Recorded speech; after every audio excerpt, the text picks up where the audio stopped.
Ahmad Fauzan. Hadir Pak. Hasan Nur Rahman. Hadir Pak. Bayu Fadila Afiansyah. Emo. Hadir Pak. Erda Ardelia. Fahri. Hadir. Oh Fajri. Fajar. Hadir Pak. Farel. Hadir Pak. Fikri. Hadir Pak. Galih. Hadir Pak. Gifari. Hafiz. Hadir Pak. Haikal. Hadir. Hamzani. Hadir Pak. Kartika. Hadir Pak. Kakak. Hadir Pak. Kresna. Hadir Pak. Muhammad Ismu Jayagiri. Muhammad Fatan Ramadhani. Hadir Pak. Muhammad Febri. Hadir Pak. Muhammad Rasyad. Hadir Pak. Muhammad Rashid. Hadir Pak. Nabila. Nagata. Hadir Pak. Nur Laila. Panji. Hadir Pak. Putri. Randy. Hadir Pak. Rio. Oh, PKL. Syifa. Tafazul. Hadir Pak. Uwais Al-Qarni. Hadir Pak. Zahra Mutiara.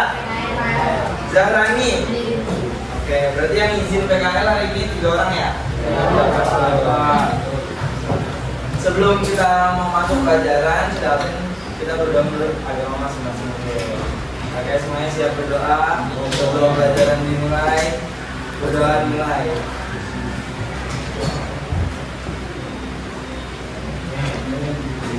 Selesai. Oke, teman anak-anak. Hari pertama kita sekarang mau belajar apa nih?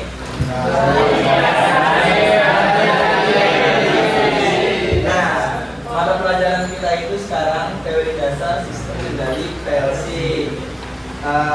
Untuk mata pelajaran sistem kendali industri.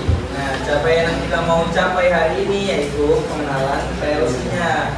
Ada yang tahu belum sebelumnya PLC itu apa? Belum tahu. Nah, PLC itu kepanjangannya Programmable Logic Control. Nah, di sini tuh ada sejarah-sejarahnya nih, sejarah dari PLC. Pada tahun 1970, sistem otomasi mesin dikendalikan oleh relay elektromagnetik. Tahu nggak relay elektromagnetik? Relay biasa yang elektronik yang biasa kita pakai di terus gitu. Nah, itu dipakai di industri juga. Nah, dengan semakin meningkatnya perkembangan teknologi, tugas-tugas pengendalian dibuat dalam bentuk pengendalian terprogram yang dapat dilakukan antara lain menggunakan PLC. Nah, jadi PLC ini nih fungsinya itu salah satunya untuk menggantikan sistem manual menjadi otomatis. Karena dengan Programmable Logic Control, pemrograman berbasis logika. Di sini terus sinyal dari berbagai peralatan luar diinterface sehingga fleksibel dalam mewujudkan sistem kendali. Di samping itu kemampuannya dalam komunikasi jaringan memungkinkan penerapan yang luas dalam berbagai operasi pengendalian sistem. Nah, maksudnya itu ya tadi yang di awal aja kan pada zaman dulu atau sekarang deh kalau di PT-PT udah pada berapa kali loh. Biasanya kalau ngeliat di PT-PT itu PT-PT yang jadul atau PT-PT yang di bawah bukan yang gede-gede. Dia biasanya kendali itu pakai sistem relay, jadi manual semua. Nah kalau PT-PT kayak AHM, terus apa lagi ya, Toyota, gitu-gitu dia semuanya udah pakai PLC. Jadi kita ngeprogram terus semuanya itu bergerak sendiri, kayak misalnya ngebuat motor ya itu gerak sendiri, orang cuma ngeliatin doang begini. Oh udah kelar kerjanya itu dong, lebih gampang. Nah, dalam sistem otomasi, PLC merupakan jantung sistem kendali dengan program yang disimpan dalam memori PLC itu dalam eksekusinya. PLC dapat memonitor keadaan sistem melalui sinyal dari peralatan input, kemudian didasarkan atas logika pemrograman menentukan rangkaian aksi pengendalian peralatan output luar. Nah, maksudnya ini, dia tuh kayak tahu Arduino? Terus tahu motherboard di PC? Nah, pokoknya dia tuh jantungnya, kalau nggak ada dia tuh nggak bisa gerak. Nah, dia juga sebagai otak karena dia punya memori di dalamnya. Jadi buat ngendaliin. PLC dapat digunakan untuk menjalankan tugas-tugas sederhana yang berulang-ulang atau diinterkoneksi dengan yang lain menggunakan komputer melalui sejenis jaringan komunikasi untuk mengintegrasikan pengendalian proses yang kompleks. Sebenarnya itu sama aja kayak Arduino, terus ESP32 atau enggak? Ya pokoknya mikrocontroller, mikroprosesor untuk pemrograman. Nah cuma bedanya kalau itu tuh di ruang lingkup elektronika yang kecil. Nah kalau PLC itu elektronika industri yang benar-benar untuk peralatan kerja berat, ngegerakin motor 3 pasang, terus ngegerakin lift, gitu-gitu pakai PLC itu. Jadi dikhususkan emang buat industri kalau PLC itu. Nah di sini tuh ada sistem kendali PLC. Cara kerja sistem kendali PLC ini tuh diagram blok yang ada di dalam PLC. Jadi ada CPU, ada satu daya, ada peralatan penunjang, interface output, interface input, peralatan input, peralatan output, memori. Nah, jadi maksudnya itu si PLC yang bentuknya cuma kotak kecil, dia tuh punya ini semua untuk menunjang peralatan-peralatan industri yang besar-besar. Karena sistem di dalamnya yang udah canggih, ya kayak zaman dulu pokoknya. Kayak di sini yang bingungin nggak diagram bloknya? Oke, kita lanjut. Pertama itu ada komponen PLC, CPU, Central Processing Unit.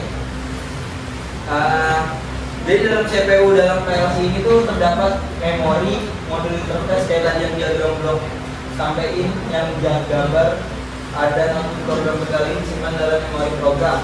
Program kendali simpan dalam memori pemakai ada 2 jenis memori, yaitu ROM dan RAM. Ada memori sejenis ROM yaitu EPROM.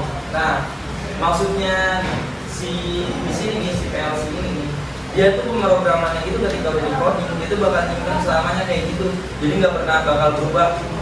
Jadi sistem kendali di PT itu tuh misalnya mau ngegerakin lift, yaudah dia bakal gitu terus sampai kiamat, sampai nanti mati lampu baru dia mati sendiri. Dia bakalan, karena dia udah disimpan di memorinya, dia bakal simpan terus kecuali kita ubah lagi. Kalau diubah lagi terus ditransfer programnya, dia bakalan berubah, nggak sama lagi. Terus ada perangkat input. Nah yang kalian tahu pas sudah nanti belajar peralatan input itu apa aja? Ya, terus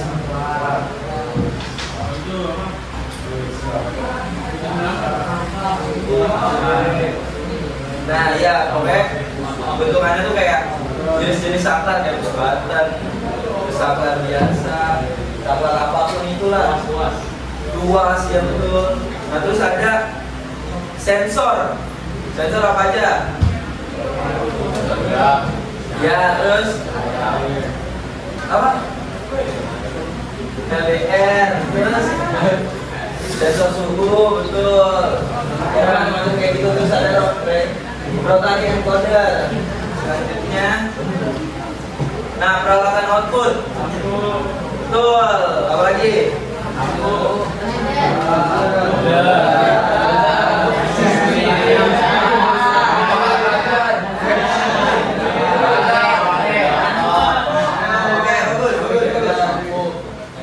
Nah di sini peralatan output yang tadi disebut sama kalian ada juga yang dikendalikan itu bisa kontaktor, masuk motor listrik, lampu, buzzer, bukan jenis lainnya lah. Kalau misalkan udah ke materi selanjutnya nanti kita bakal menjelasin kayak nanti pakai kompresor, terus pakai fluid sim, pakai pistol. Nah di sini ada komponen peralatan penunjang. Karena tadi Bapak bilang di awal kalau PLC itu harus diprogram, berarti kita harus ada PC, ada komputer, terus harus ada aplikasinya juga, software. Jadi harus ada hardware dan softwarenya.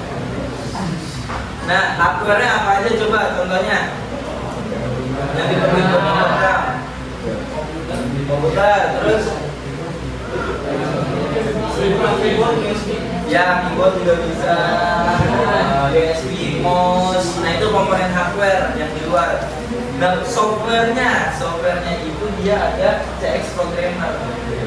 Nah software itu juga CX programmer nggak bisa dipakai untuk semua jenis PLC. Jadi dikhususkan dulu kalau CX programmer itu khusus buat Omron, PLC Omron. Nah PLC itu ada kebagi 3 kalau nggak salah Bapak. Yang pertama ada Omron, PLC Omron, PLC Mitsubishi, sama PLC Honeywell. Nah tiga-tiganya ini punya software yang beda-beda. Gak bisa satu software pakai semua jenis PLC. Jadi pokoknya kalau misalkan kita nanti udah kayak lagi kerja atau PKL kebagian di bidang PLC, lihat dulu nih apa pakai PLC-nya itu bisa apa, soalnya software beda nanti nggak bisa dicari aja. Nah terus ini ada catu daya. Sini PLC adalah sebuah peralatan digital dan setiap peralatan digital membutuhkan catu daya DC. Catu daya ini dapat dicatu dari luar atau dari dalam PLC itu sendiri. PLC tipe modular membutuhkan catu daya dari luar, sedangkan pada PLC tipe compact catu daya tersedia pada unit. Nah, maksudnya kalau misalkan PLC itu banyak juga tipenya sama jenisnya. Yang di sini yang dimaksud yang pertama itu yang dari luar itu PLC yang udah punya catu daya sendiri di dalamnya. Jadi harus ngambil dari luar dulu. Dan PLC itu kan butuh AC. Nah, ada peralatan input output yang butuh harus DC. Nah, PLC nggak bisa nyediain, jadi kita harus ngambil dari luar dulu pakai power supply yang kalian bikin gitu-gitu. Nah, terus ada juga yang PLC dia nyediain power supply di dalamnya. Jadi kita cuma butuh harus AC doang buat nyambungin PLC. Nah, PLC itu bisa ngasih harus DC buat peralatan input. Jadi nggak perlu repot-repot pakai power supply lagi. Nah, sini ada jenis catu daya.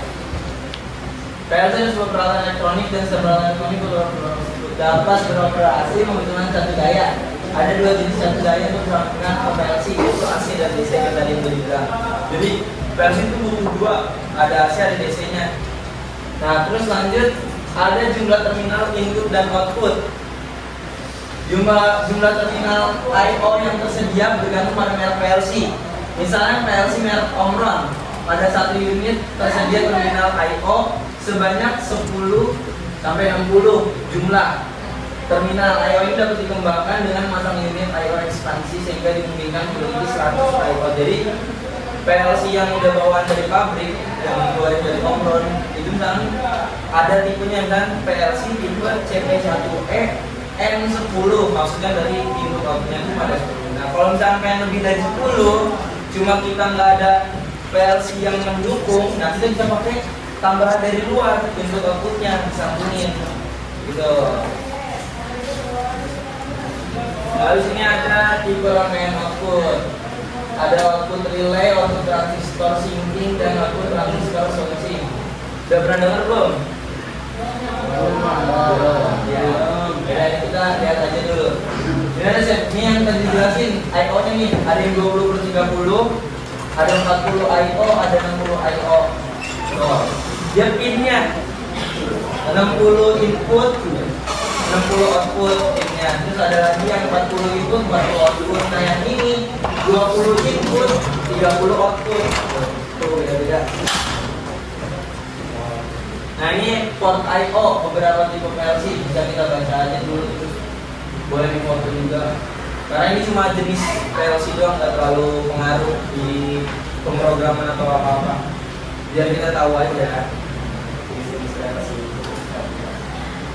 Nah ini juga nih gambaran PLC itu kayak gini nih.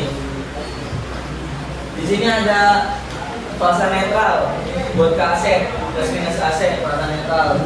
Ini ada power supply-nya nih, ini udah power supply bawaan nih, plus minus, kurang jelas ya.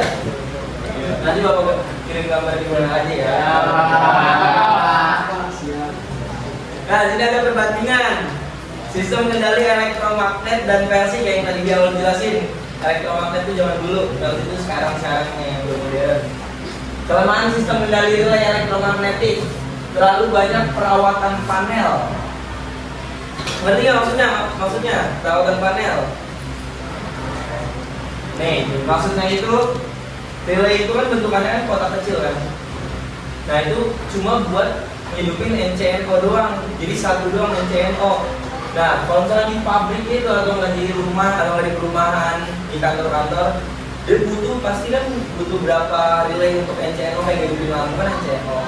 Nah ada banyak lampu, dia butuh banyak relay. Nah itu panelnya jadinya harus gede, harus banyak. Terus ada modifikasi sistem kendali sulit dilakukan. Jadi sulit kayak misalnya ngasih timer buat otomatis itu sulit, ngasih timer atau naruh sensor dan lain-lain. Pelacakan gangguan sistem kendali sulit dilakukan karena banyaknya kabel. Kabel kan pasti kan dari panel kemana, itu susah. Jika terjadi gangguan mesin, harus diistirahatkan untuk melacak kesalahan sistem. Karena kalau nggak diistirahatkan, kita kesedot. Keunggulan sistem kendali PLC, perawatan lebih sedikit karena relaynya udah pakai relay internal. Jadi dalam satu panel kecil itu cuma ada satu PLC doang buat ngikutin satu PT atau nggak satu perumahan, satu kantor. Jadi nggak terlalu ribet, pusing. Modifikasi sistem kendali mudah dilakukan karena menggunakan program. Tidak diperlukan komponen kendali. Kecepatan operasi sistem kendali PLC. Jadi kecepatan operasinya itu bisa dibilang ketika misalnya biasanya ada yang delay kan kalau input dipencet terus nanti push button transfer ditekan. Motor tuh lama dulu geraknya terus baru gerak. Nah kalau pakai PLC enggak, langsung cepet dia ngadirin harusnya, nggak ada delay-delayan. Biaya pembangunan sistem kendali PLC lebih murah karena dikit komponen yang diperlukan. Sistem kendali PLC lebih handal. Program kendali PLC dapat dicetak dengan cepat. Jadi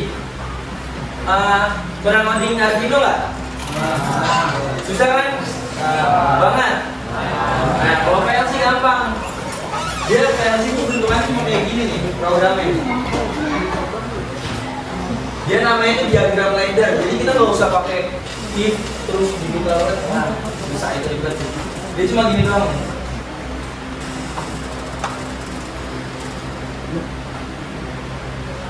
Misalkan ini push button 1 dan ini push button 2 atau enggak saklar 2 lah. Nah ini lampu nih.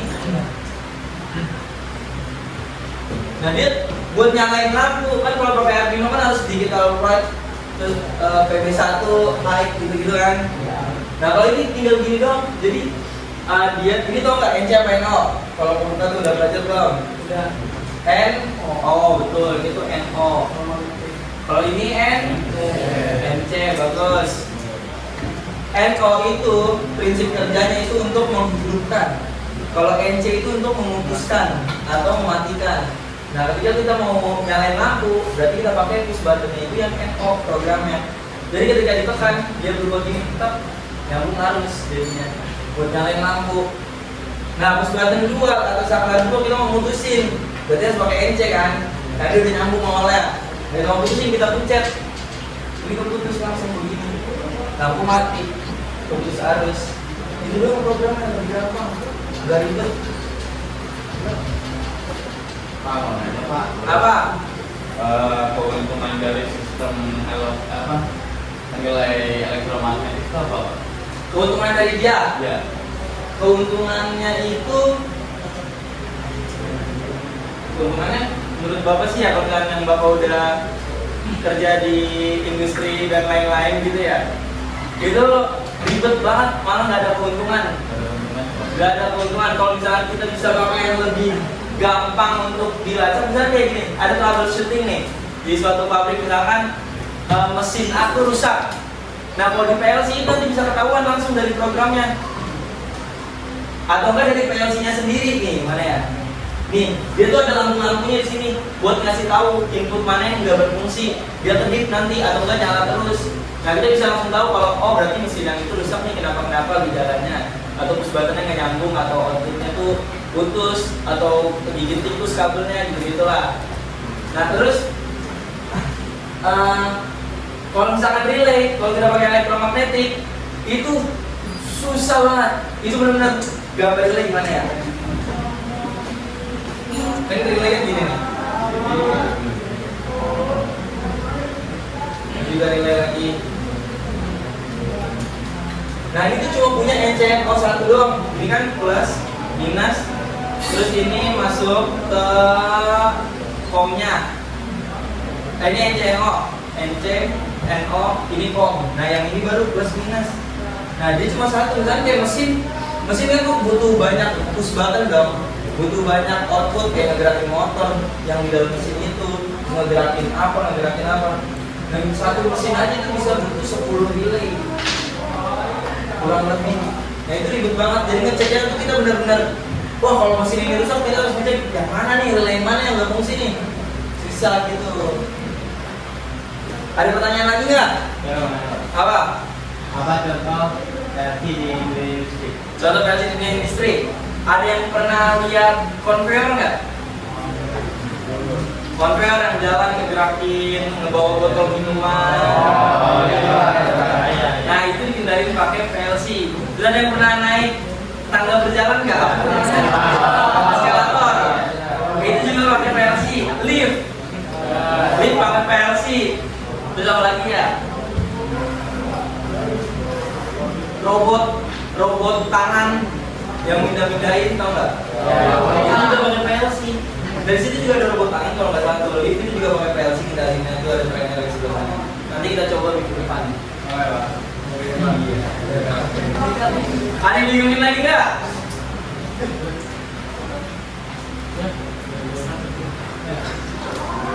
Nah, ada berarti. Ayo anak-anak, dari pelajaran kita hari ini, kira-kira ada yang bisa ngasih kesimpulan nggak? Apa ya perbandingan PLC? Coba. Nama dulu. Oh, benar kan nama saya Nagata. Perkenalkan nama saya Nagata. Pak. Oke. Kesimpulannya apa? Menurut saya kesimpulannya itu kalau program PLC itu dia lebih unggul daripada relay karena nggak ribet. Terus jadi kalau kita ada trouble di mesin ataupun kita bisa langsung tahu tanpa harus bikin mesinnya lagi, Pak. Enggak. Dia ada yang mau menambahkan? Ada yang mau nambahkan? Ya. Oke, beri tepuk tangan dulu.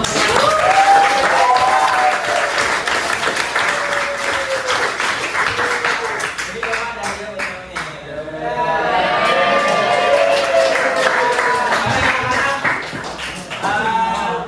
Berarti benar yang dikatakan sama temannya bahwa kesimpulan kali ini, pelajaran kali ini bahwa PLC itu lebih unggul dari sistem elektromagnetik karena banyak hal dan lainnya ribet lah kalau pakai relay itu. Jadi mendingan pakai PLC aja sekalian, langsung gampang. Oke, berarti kan tadi kita mulai pakai doa, kita tutup juga pakai doa dulu ya. Ayo supaya berdoa dimulai.